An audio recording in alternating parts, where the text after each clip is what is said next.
मंडळी, कशा आहात? मजेत आहात ना? मजेतच असायला हवं. तर आजचा व्हिडिओ खूप इंटरेस्टिंग आहे, तुम्ही तो शेवटपर्यंत बघा. कारण आज आम्ही बाहेर गेलो होतो गणपतीच्या मूर्ती बघण्यासाठी. तर आमच्या इथे जवळपास एक स्टॉल आहे. खूप छान मूर्ती आहेत त्या आणि शाडूच्या मूर्ती आहेत. पर्यावरणाला म्हणजे पर्यावरणपूरक आहेत, कारण की पर्यावरणाला हानी पोचू नये अशाच गणपतीच्या मूर्ती कुणीही बनवाव्या. आणि त्यांच्या स्टॉलवर सगळ्या मूर्ती शाडूच्या आहेत. तर हा काही प्रमोशनल व्हिडिओ नाही आहे. तर हा मी असाच गेले होते म्हणजे मूर्ती बघण्यासाठी, तेव्हा शूट केला होता. मी म्हटलं की मी जिथे ठाण्यामध्ये राहते, ठाणे, कळवा, खारेगावला, तिथले जवळपासचे जर कोणी असतील तर त्यांच्यासाठी उपयोगी होईल हा व्हिडिओ. आणि ते पण शाडूची मूर्ती वगैरे घेतील पर्यावरणाला हानी न पोचवण्यासाठी. तर त्यांच्यासाठी हा व्हिडिओ आहे. आणि त्यांनी जरूर ह्या स्टॉलला भेट द्या आणि त्यांच्याकडून मूर्ती खरेदी करा, कारण की खूप सुंदर मूर्त्या आहेत. मला तर तिथून निघवतच नव्हतं, इतकं सुंदर मनमोहक मूर्त्या आहेत त्या. त्यांची कलाकारी खूप छान आहे. तुम्ही एक वेळ जाऊन भेट द्या, म्हणजे तुम्हाला समजून जाईल. आणि गणपतीच्या मूर्तीच्या नंतरचा व्हिडिओ जो मी तुमच्याशी शेअर केला आहे तो आहे आमच्या गडिंग्लज तालुक्यातल्या गावचा आहे. त्या गावच्या महिलांनी मंगळागौर वगैरे प्रॅक्टिस किंवा मंगळागौर कशी साजरी केली, हा व्हिडिओ मी तुमच्याशी शेअर केला आहे. तो तुम्ही जरूर बघावा, कारण गावच्या महिलासुद्धा आता मागे नाही आहेत. शहरासारख्याच त्या पण आता पुढं येत आहेत. तर त्यांच्यासाठी मी थोडासा हा व्हिडिओ शेअर केला आहे. तर तो पण तुम्ही जरूर नक्की बघावा आणि आवडल्यास शेअर करावा. तर चला व्हिडिओ पूर्ण बघा. इथे पहा, मी त्यांचा ॲड्रेस तुम्हाला दाखवते आहे. रिलायन्स मार्केट CNG पंपासमोर, पारसिक नगर, खारेगाव, ठाणे. आणि त्यांचं नाव आहे विकास कुंभार आणि खाली नंबर पण आहेत, ते तुम्ही जरूर बघा. आणि हे पहा, इतक्या सुंदर मनमोहक गणपतीत बनवले आहेत ना त्यांनी, खूप सुंदर. कलर पण छान आणि मूर्तीचे काम पण खूप सुंदर आहे. प्रत्येक मूर्तीला वेगळं त्यांनी वेगळंच एकदम म्हणजे असं वेळ देऊन काम केलं आहे. प्रत्येक मूर्तीला तुम्ही निरखून पहा, खूप सुंदर आकर्षक मूर्ती बनवल्या आहेत. आणि शिवाय सगळ्या मूर्त्या शाडूच्या आहेत. तर तुम्ही जरूर ह्या स्टॉलला भेट द्या आणि यांच्याकडून मूर्ती खरेदी करा, कारण खूप सुंदर मूर्त्या आहेत.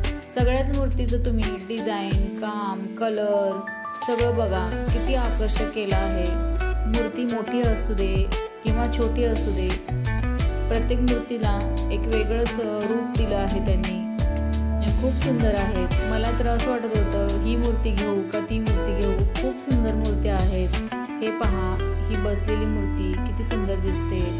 परत ही आणि हा त्यांच्याकडे धोती, फेटा याच्यासाठी पण तुम्हाला हवे असेल तसं डायमंड वर्क, मोती वर्क करून देतात ते.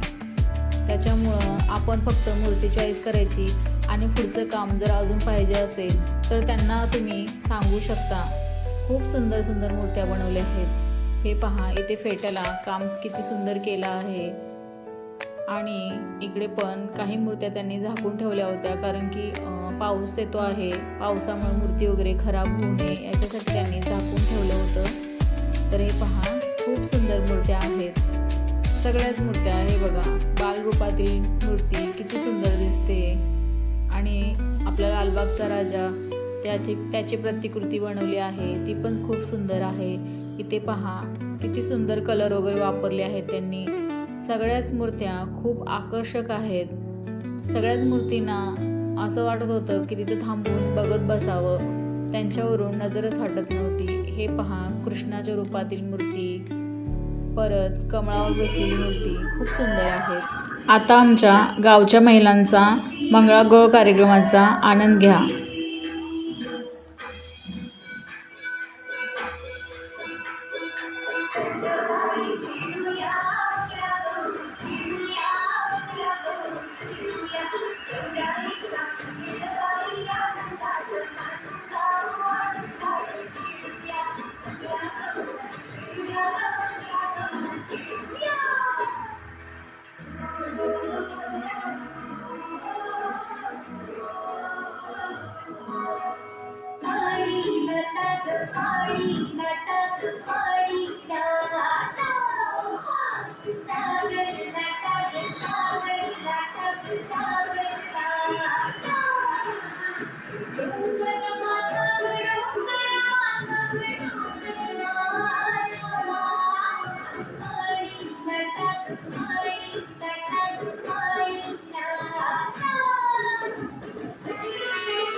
इथे ना मुलांनी मोबाईलचा वापर कसा करावा हा संदेश दिला आहे. तेवढा पासवर्ड दे आणि हिच्या एवढा फोन लावून मी पासवर्ड घालायचं नाही. काय झालं की लगेच फोनमध्ये बघतेस, काय झालं की लगेच मी पासवर्ड घालायचं नाही. तुझ्या फोनला तेवढा पासवर्ड. मला आता बोलायचंच नाहीये तुझ्याशी. प्रणाली रुसू नकोस, तू रुसलीस म्हणून तुला मोबाईल घेऊन दिला. पण तुझ्या लक्षात आहे का, हल्ली डिजिटल फ्रॉड वाढले. फेसबुक, इन्स्टा, व्हॉट्सअप याच्यावरून अतिशय हजारो चाललेला आहे. तू मोबाईल बघतेस, टीव्हीवर वाचतेस, तू काय बघतेस, तुझ्या मैत्रिणी कोण आहे हे मला कळलंच पाहिजे. चॅटिंग कुणाशी करतेस हे तर कळलंच पाहिजे. आणि तुला जर कळलं नाही तर ते सांगणं माझं कर्तव्य आहे. आता कर्तव्य म्हणजे ही काय भानगड आहे ना, तर सांग. तेवढंच नाही भानगड बिनगड काही नाही आहे. कर्तव्य म्हणजे तू चांगली वागावीस, तू छान वागावीस म्हणून मी घेतलेली जबाबदारी हे माझं कर्तव्य. आणि बरं का, कर्तव्य फक्त आई बाबांचीच नसतात, मुलांची पण असतात. बस एकदाचं माझं काय कर्तव्य थोडं सांग, म्हणजे तू मोकळी आणि मला काहीतरी तर करू दे थोडंसं. आई वडील आपल्या मुलांसाठी मुलींसाठी जगत असतात. स्वतःला परवडत नसलं तरी मोबाईल, कपडे हे सगळं घेऊन देतात. ते आनंदी राहावं म्हणून ते करतात. तुझ्या बाबतीतच बघ, रुसली म्हणून मोबाईल घेऊन दिला. बरोबर आहे, पण त्याचा तू कसा वापर करते हे बघायलाच पाहिजे मला. कारण मी काही तुला तशी सोडणार नाही. पासवर्ड तर मुळीच घालायचं नाही. आणि हे जसं माझं कर्तव्य आहे तसं मुलांच्या बाबतीचं कर्तव्य. त्यांनी पण आई वडिलांची काळजी करावी, त्यांनी पण आई वडिलांना दुखून होऊ नये असं वागावं, हे मुलांचं कर्तव्य. निपाणीचं लोक म्हणते